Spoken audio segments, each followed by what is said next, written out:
বাংলা ব্লকের নামকরণটার জন্য কি হয়েছিল, আমরা টিসিতে একটা মিটিং বসছিলাম ওই গ্রুপ থেকে। তো আমি হোয়াটসঅ্যাপে মাহফুজ ভাইয়ের সাথে কথা বলছিলাম যে ভাই এরকম আলোচনা চলতেছে, কি নাম দেওয়া যায়। তো ফার্স্টে বলো যে ব্লকের শব্দটা রাখো, আর হচ্ছে আগে পরে বিডি বা অন্য কিছু রাখো। তো ওইখানে সিদ্ধান্ত হলো যে বিডি ব্লকের নামকরণটা সিদ্ধান্ত হলো টিসির মাঠে, টিসির এই যে ইয়ের নিচে অডিটোরিয়ামের সামনে, ক্যাফেটেরিয়াটার সামনে আমরা বসছিলাম। তো বিডি ব্লকের ফার্স্ট যে সিদ্ধান্ত হলো, পরে বাসায় যাওয়ার পর আবার ফোন দিল যে না বিডি ব্লকেরটা শুনতে ভালো শোনা যেতেছে না, এটা বাংলাতে তাইলে বেশি এটা মানে উচ্চারণের সুবিধা হবে বাংলা ব্লকের দিয়ে। তারপর আমি আবার হোয়াটসঅ্যাপ গ্রুপে আবার প্রপোজিশন দিলাম যে না এটা বাংলা ব্লকের হলে কেমন হয়, মানে এটা যে মাহফুজ ভাই আমাকে ব্যাক এন্ডে বলতেছে এটা কিন্তু আমি ওখানে বলতেছি না। জুলাইয়ের আগে আমাদের আসলে একটি স্ট্রাগল ছিল ঢাকা বিশ্ববিদ্যালয়ে, আমরা যারা জুলাইতে সামনে দেখেছেন তাদের একটা বড় অংশেরই পূর্বের স্ট্রাগল ছিল আওয়ামী লীগের বিরুদ্ধে বলি বা এই স্বৈরতন্ত্রের বিরুদ্ধে বলি।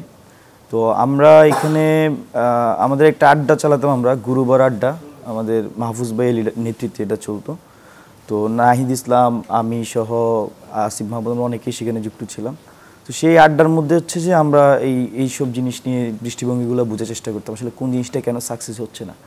তো পূর্বে এখানে আওয়ামী লীগের বিরুদ্ধে দীর্ঘদিন ধরে বিএনপি আন্দোলন করে আসছে, তারা ওইভাবে সফলতা পাচ্ছে না। তো আমরা সেগুলো লুফোসগুলো খোঁজার চেষ্টা করছিলাম আর কি। তো আমাদের কাছে এক পর্যায়ে মনে হয়েছিল যে যে কোনো একটা আন্দোলন, বাংলাদেশের ছাত্র আন্দোলন, বিশেষ করে 18 সালের আন্দোলনগুলো নিয়ে আমরা ভালো পড়াশোনা করেছিলাম, বুঝে চেষ্টা করেছিলাম কেন সেগুলো সফল হয় না, বা আমরা সরাসরি সেগুলোতে কানেক্টেড ছিলাম।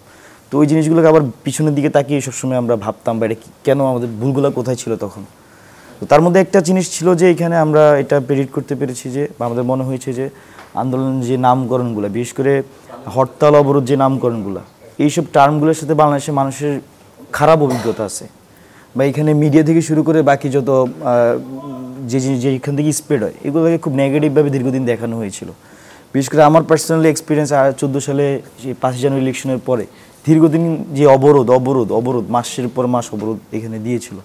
তো তখন এর সহিংসতা বা এটা বিভিন্নভাবে ন্যারেট করা হয়েছিল, আগুন সন্ত্রাস, তো এরকম নানা জিনিস মানুষের মাথায় ঢুকিয়ে দেওয়া হয়েছিল।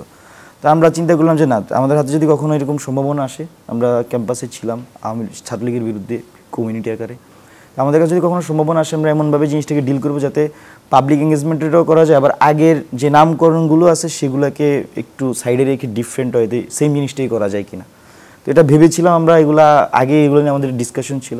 কিন্তু জুলাইয়ের মাসে যখন আসি তখন এই নামকরণের যদি হিস্ট্রিটা বলি, এটা মাহফুজ ভাই আসলে নামকরণ করেছিলেন, এই নামটা বাংলা ব্লকের নামটা মাহফুজ ভাই দিয়েছিলেন।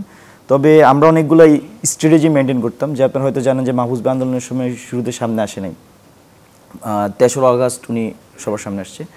তো তখন আমাদের স্ট্র্যাটেজিটা ছিল যে আমাদের একটা কোটা সংস্কার কোটা পুনর্বহাল চাইনা একটা গ্রুপ ছিল হোয়াটসঅ্যাপে, সেখানে বিশেষ করে আমাদের ছাত্রশক্তি যারা মেম্বার ছিল তারা ছিল, আবার বিভিন্ন হলে যারা লিডারশিপ দিচ্ছে বা সায়েন্স লাইব্রেরি লিডারশিপ, তারপরে সেন্ট্রাল লাইব্রেরি লিডারশিপ, সবাই মিলে আমরা একটা গ্রুপ ছিল। তো ওই গ্রুপের মধ্যে আবার একটা প্রবলেম ছিল যে ধরেন আমরা একটা ভয়ে থাকতাম, যেহেতু আমরা অ্যান্টি আওয়ামী লীগ পলিটিক্স করি, আমাদেরকে কেউ ওই জায়গায় করে কিনা, যে আমাদেরকে ওই জায়গায় কোশ্চেন করে আমাদেরকে মুভমেন্ট থেকে আউট করে দেয় কিনা। তো যদি স্ট্র্যাটেজিক্যালি আমরা অনেক কিছু জানাতাম না, যে আমরা আসলে কী করতে চাইতেছি সবার মধ্যে জানাইতাম না, বাট আমাদের কাজটা কিন্তু আমরা উঠে নিয়ে আসতাম। যেমন ধরেন যে বাংলা ব্লকের নামকরণটার জন্য কী হয়েছিল, আমরা টিসিতে একটা মিটিং বসছিলাম ওই গ্রুপ থেকে। তো আমি হোয়াটসঅ্যাপে মাহফুজ ভাইয়ের সাথে কথা বলছিলাম যে ভাই এরকম আলোচনা চলতেছে, কি নাম দেওয়া যায়। তো ফার্স্টে বলো যে ব্লকের শব্দটা রাখো, আর হচ্ছে আগে পরে বিডি বা অন্য কিছু রাখো। তো ওইখানে সিদ্ধান্ত হলো যে বিডি ব্লকের নামকরণটা সিদ্ধান্ত হলো টিসির মাঠে, টিসির এই যে ইয়ের নিচে অডিটোরিয়ামের সামনে, ক্যাফেটেরিয়াটার সামনে আমরা বসছিলাম।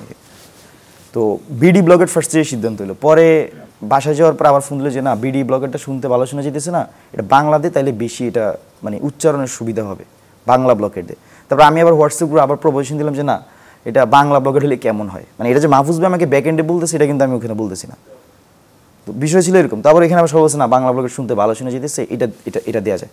তো এইটা ছিল যে মুভমেন্ট টাইমের story, but back of the movement বা আগের জায়গাটা ছিল আমাদের এরকম, বা আমাদের এই বোঝাপড়াটা ছিল এখানে দীর্ঘদিন যে রাজনৈতিক চর্চা বা যে কর্মসূচিগুলো চর্চা, হরতাল অবরোধ, এগুলো মানুষের মধ্যে মনস্তত্ত্বের মধ্যে একটা নেগেটিভ একটা জিনিস সেখান থেকে বেরিয়ে আসা, বা আবার টেস্ট কিছু ছিল আমাদের জন্য। বিশেষ করে আমি যদি এখানে একটা জিনিস উল্লেখ করি, মানে বাংলা ব্লকেডের আগে পর আর অনেক কিছু ছিল এখানে। যেমন ধরবেন যে আপনি দেখবেন যে 2রা জুলাই থেকে আমরা কিন্তু রাজপথে চলে গিয়েছিলাম মুভমেন্টটা, এটা খেয়াল করছেন কিনা?